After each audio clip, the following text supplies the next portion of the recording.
మన్నాను తిని కూడా ఏమైపోయారంట, చనిపోయారు అన్నాడు ఆయన.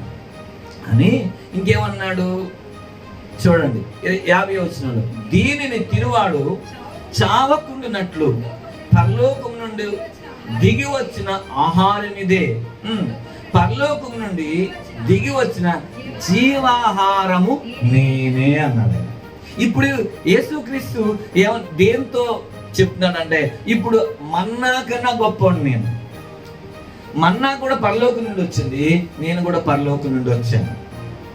అయితే ఇప్పుడు విషయం ఏంటంటే, వాళ్ళు మన్నా తిన్నా కూడా చచ్చిపోయారు, కానీ ఇక్కడ ఏమన్నాడంటే నేనే జీవాహారం, నన్ను తినేవాళ్ళు చనిపోరు అన్నాడు. అక్కడ తర్వాత చదవండి, ఎవడైనాను ఈ ఆహారం భుజించితే వాడు ఎల్లప్పుడూ జీవించును, మరియు నేనిచ్చే ఆహారము లోకమునకు జీవము కొరకే నా శరీరమే.